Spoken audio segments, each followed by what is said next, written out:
जय हिंद दोस्तों, कैसे हैं। आशा करते हैं कि मस्त होंगे, जबरदस्त होंगे और आप लोगों की पढ़ाई बेहतर तरीका से चल रही है।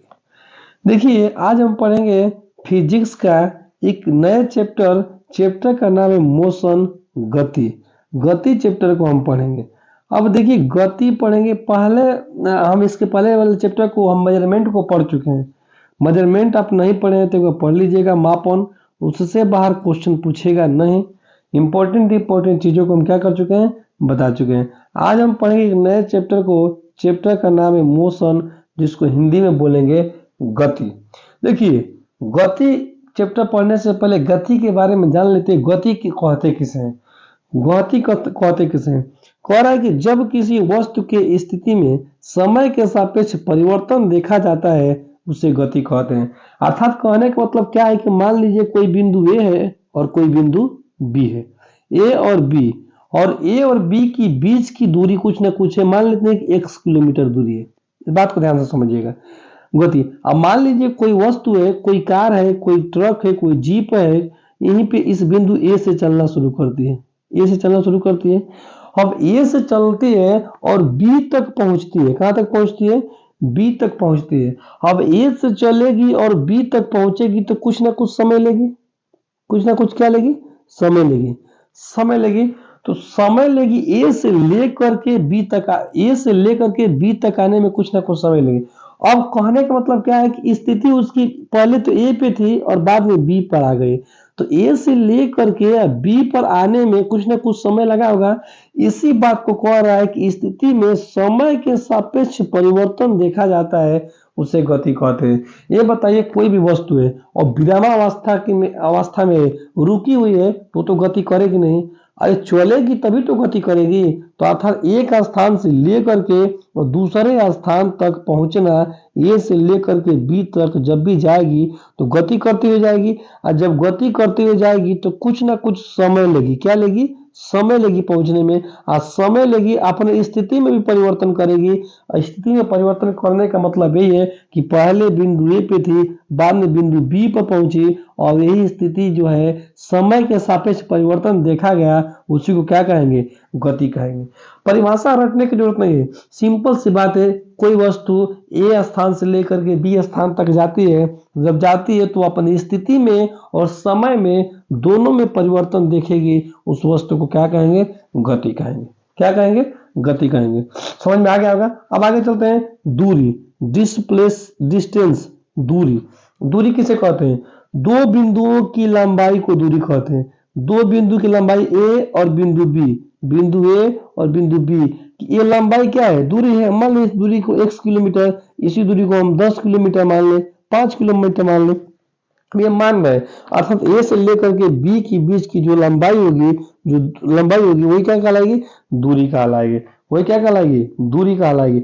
अब देखिए, दूरी कह रहा है कि दूरी एक अदिश राशि है। दूरी एक अदिश राशि है, यह कभी शून्य नहीं हो सकती है। ध्यान समझिएगा, दूरी कभी न तो ऋणात्मक होती है, दूरी न तो ऋणात्मक होती है, न तो शून्य होती है। दूरी हमेशा क्या होती है, धनात्मक होती है। दूरी हमेशा क्या होती है, धनात्मक होती है। दूरी न तो ऋणात्मक होती है, न तो शून्य होती है। दूरी हमेशा हमेशा धनात्मक होती है। एग्जाम में पूछता है क्वेश्चन कि ये बताइए दूरी शून्य हो सकती है कि नहीं, दूरी शून्य नहीं हो सकती है। दूरी ऋणात्मक हो सकती है कि नहीं, तो दूरी ऋणात्मक नहीं हो सकती है। दूरी धनात्मक हो सकती है, तो यस, दूरी हमेशा धनात्मक ही होती है। दूरी कभी ऋणात्मक कभी शून्य नहीं होती है। दूरी हमेशा क्या होती है, धनात्मक होती है। अब आगे चलिए, डिस्प्लेसमेंट, विस्थापन। क्या है, विस्थापन। विस्थापन, देखिए, विस्थापन और दूरी में अंतर क्या होता है। देखिए, दो बिंदुओं के बीच न्यूनतम दूरी को विस्थापन कहते हैं। मान लेते हैं कि अभी हम ए से चले, पुनः बी पे गए, पुनः सी पे गए, पुनः डी पे गए। अब ए से बी की दूरी 2 किलोमीटर हम मान लिए, 2 किलोमीटर, 2 किलोमीटर। बी से सी की दूरी 3 किलोमीटर और सी से डी की दूरी 4 किलोमीटर, 4 किलोमीटर। तो हम टोटल दूरी की जब बात करेंगे ना, तो 4 और 3 7 और 2 9, टोटल दूरी की बात करेंगे तो 9 किलोमीटर, 9 किलोमीटर। अगर हम डिस्प्लेसमेंट की बात करें तो ए से लेकर के डी तक हम चल दिए, तो ये क्या कहा गया, विस्थापन कहलाता है। तो ये क्या कहलाता है, विस्थापन। अर्थात कम से कम दूरी, कम से कम दूरी क्या कहलाती है? विस्थापन कहलाती है। समझे बात को? ए से बी, बी से सी, सी से डी चले तो दूरी में आ जाएगी, लेकिन डी तक आने के लिए ए से पुनः ए से डायरेक्ट डी पे चले आए, वो क्या कहलाती है? विस्थापन कहलाती है। तो दो बिंदुओं के बीच न्यूनतम दूरी क्या कहलाती है? विस्थापन कहलाती है।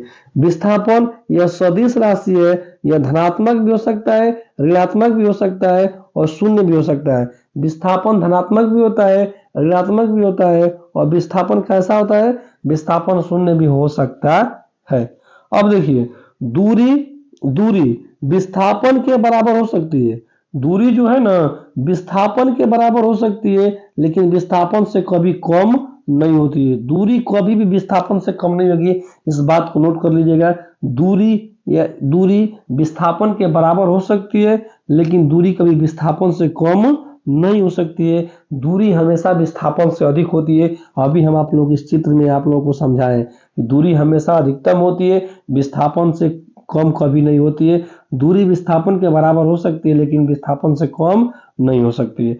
अब देखिए, दूरी इसका मात्रक, विस्थापन का मात्रक जो होता है वो मीटर होता है, क्योंकि ये भी एक दूरी है, तो दूरी का मात्रक क्या होता है? मीटर होता है, इसलिए विस्थापन का मात्रक भी क्या हो जाएगा? मीटर हो जाएगा। ठीक है ना? आगे आगे चलिए, अब राशियां देख लीजिए। राशियां दो तरह की होती है, एक अदिश राशि और एक सदिश राशि। अदिश राशि, सदिश राशि। अदिश राशि को स्केलर क्वांटिटी कहते हैं और सदिश राशि को वेक्टर क्वांटिटी कहते हैं। सबसे पहले अदिश राशि के बारे में जान लीजिए। वैसी भौतिक राशियां जिनमें केवल परिमाण होता है। क्या होता है? परिमाण होता है और दिशा नहीं होता है। दिशा क्या होता है? नहीं होता है, अदिश राशियां कहलाती है।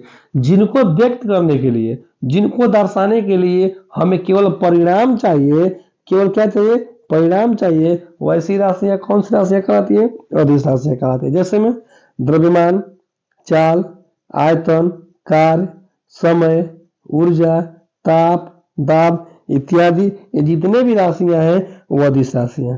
सदिश राशियां जिनको व्यक्त करने के लिए परिमाण और दिशा दोनों की जरूरत पड़ती है, उसे क्या कहते हैं? सदिश राशियां बोलते हैं। सदिश राशियां बोलते हैं। जैसे में वेग, विस्थापन, बल, त्वरण इत्यादि। देखिए, आपके एग्जाम में ना अदिश राशि और सदिश राशि के एग्जाम्पल पूछे जाते हैं। देखिए, सदिश राशि याद करने का सबसे एग्जाम्पल आसान तरीका है, जिसमें व और ब दिखे, जिसमें व और ब दिखे, व और ब दिखे, वैसी राशियां सदिश राशियां कहलाती है। व और ब, जिसके शुरुआत में क्या दिखे? व दिखे और ब दिखे, व और ब दिखेगा तो क्या कहलाएगा? सदिश कहलाएगा। एक देख लीजिए, आप खुद देखिए, व वेग में व दिखा, विस्थापन में व दिखा, बल में व दिखा, त्वरण में व दिखा। जिसमें व और ब दिखा, कौन सी राशियां? सदिश राशियां। जिसमें व ब दिखा, क्या दिखा? सदिश राशि। याद करने का ट्रिक है सदिश राशियां। सदिश राशियां याद करने का ट्रिक क्या है? जिसमें व और ब दिखे वो कैसी राशियां कहलाती हैं? सदिश राशियां कहलाती है। सदिश राशियां वेग, विस्थापन, बल, त्वरण, ये कैसी राशियां हैं? सदिश राशियां। आपके एग्जाम में एग्जाम्पल ही पूछता है, सदिश राशि के उदाहरण बताइए, अदिश राशि के उदाहरण बताइए, इसमें से कौन सी सदिश राशि है, कौन सी अदिश राशि। चार दे देगा, कार्य दे देगा, समय दे देगा, ऊर्जा दे देगा और बल दे देगा। अब पूछेगा कि सदिश राशि कौन सी है, तो बल सदिश राशि है। ठीक है ना? आगे चलिए, देखिए अब चाल के बारे में पढ़ेंगे। चाल किसे कहते हैं? चाल किसी वस्तु द्वारा प्रति सेकंड में तय की गई दूरी चाल कहलाती है। किसी वस्तु द्वारा प्रति सेकंड में तय की गई दूरी चाल कहलाती है। चाल एक अदिश राशि होती है और इसका मात्रक मीटर प्रति सेकंड होता है। हम जानते हैं एक फॉर्मूला होता है, चाल बराबर दूरी बटा में समय। चाल बराबर दूरी बटा में समय। तो हम इसको इस तरह से भी लिख सकते हैं, समय बराबर दूरी बटा में चाल, दूरी बटा में चाल, या दूरी बराबर चाल गुणे समय, चाल गुणे समय। ठीक है ना? चाल बराबर दूरी बटा में समय, या समय बराबर दूरी बटा में चाल, या दूरी बराबर चाल गुणे समय। और देखिए, कोणीय चाल या वेग किसी भी वृत्तीय पथ पर ध्यान से समझिएगा इसको, इसको कोणीय चाल या वेग को, इसको समझाने का हम थोड़ा सा प्रयास करेंगे। कह रहा है कि किसी भी वृत्तीय पथ पर थीटा कोण, कितना कोण, थीटा कोण घूमने में लगा समय कोणीय वेग कहलाता है। कोई भी वृत्तीय पथ है, मान लेते हैं कि ये हमारा क्या है, वृत्तीय पथ है, और वृत्तीय पथ है, अब वृत्तीय पथ है, मान लीजिए यहां से लेकर के यहां तक ये थीटा कोण घूमा, कितना कोण घूमा, थीटा कोण घूमा। तो थीटा कोण जब यहां से लेकर के यहां तक घुमा, ये बिंदु ए मान लेते हैं, इसको बिंदु बी मान लेते हैं, तो यहां से यहां तक जाने में इसको टी समय लगा होगा, टी समय लगा होगा। तो वही कह रहा है किसी वृत्तीय पथ पर कोण घूमने में लगा समय क्या कहलाता है, कोणीय चाल या कोणीय वेग कहलाता है। और इसको हम किसी ओमेगा से प्रदर्शित करते हैं, तो ओमेगा बराबर थीटा बटा में टी, ओमेगा बराबर थीटा बटा में टी, ओमेगा बराबर थीटा बटा में टी। अब थीटा, अब थीटा जो होगा ना, ये थीटा जो होगा 2 पाई के बराबर कोण घूमेगा, कितने पाई के, 2 पाई के बराबर। हम 2 पाई को हम 360 डिग्री भी बोलते हैं, 2 पाई को 360 डिग्री भी बोलते हैं। तो हम ओमेगा बराबर, ओमेगा बराबर 360 बटा में टी कर सकते हैं, ओमेगा बराबर 360 बटा में टी। अब 360 बटा में टी, अगर 1 पाई का मान यहां से निकाले तो 180 अंश हो जाएगा। तो ओमेगा बराबर 2 pi by T, 2 pi by T. अर्थात कहने का मतलब क्या है कि कोई भी कोणीय, कोई भी वृत्तीय पथ पर कोई भी वस्तु गति करेगी तो ये कोण घूमने में लगा समय ही कोणीय वेग कहलाता है। कोई दिक्कत, कोई दिक्कत नहीं।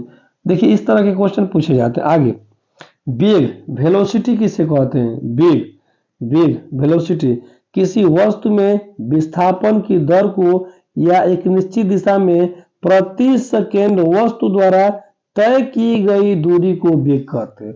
वेलोसिटी, वेग, वेग कहते किसे हैं, किसी भी वस्तु के विस्थापन की दर को, विस्थापन का मतलब कि एक स्थान से दूसरे स्थान तक न्यूनतम दूरी तो जाएगी, और किसी दिशा में प्रति सेकंड द्वारा वस्तु में द्वारा तय की गई दूरी क्या कहलाती है, वेग कहलाती है। वेग बराबर विस्थापन बटा में समय होता है, वेग बराबर विस्थापन बटा में क्या होता है, समय होता है। वेग बराबर विस्थापन बटा में समय, डिस्प्लेसमेंट बटा में समय, वेग बराबर। अब देखिए त्वरण, त्वरण एक्लेरेशन, त्वरण किसे कहते हैं, वेग परिवर्तन की दर को क्या कहते हैं, त्वरण कहते हैं। वेग परिवर्तन की दर क्या कहलाती है, त्वरण।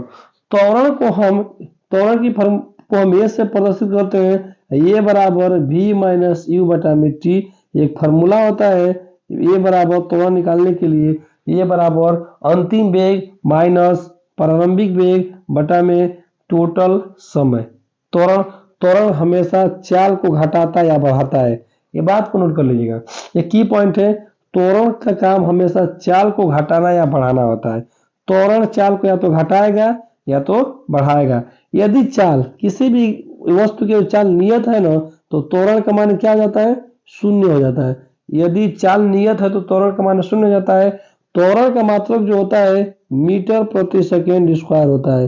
त्वरण का मात्रक क्या होता है, मीटर प्रति सेकेंड स्क्वायर, मीटर प्रति सेकेंड स्क्वायर। त्वरण का मात्रक जो होता है मीटर प्रति सेकेंड स्क्वायर होता है। त्वरण ए बराबर v minus you upon T.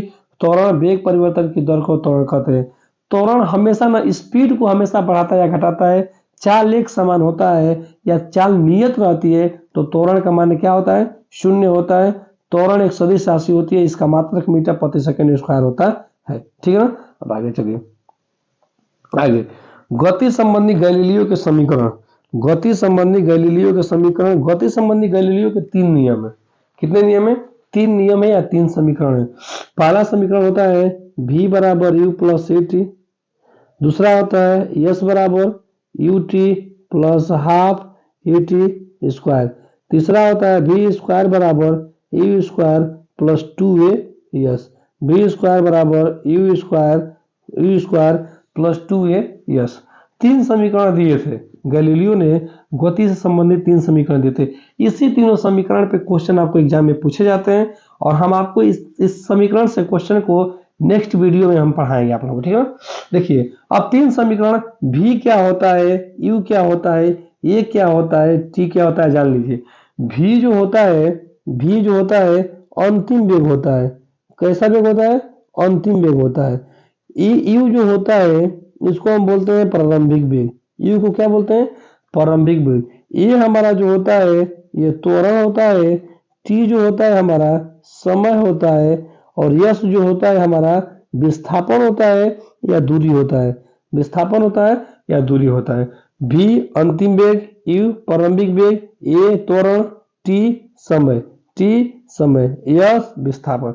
अब देखिए भी अंतिम वेग, यू प्रारंभिक वेग, ए त्वरण, टी समय, इसी से सारे समीकरण पे, इसी तीनों समीकरण पे आपके क्वेश्चन पूछे जाते हैं। अगर अंतिम वेग दिया रहेगा तो प्रारंभिक वेग पूछ लेगा, प्रारंभिक वेग दिया रहेगा तो अंतिम वेग पूछ लेगा, समय दिया रहेगा तो त्वरण पूछ लेगा। इस तरह से क्वेश्चन पूछे जाते हैं, ठीक है ना। हम नेक्स्ट वीडियो में आप लोग क्वेश्चन का प्रैक्टिस कराएंगे।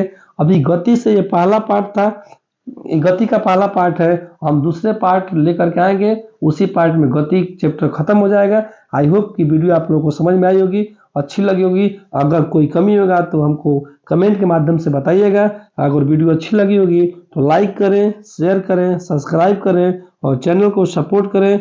जय हिंद, जय भारत।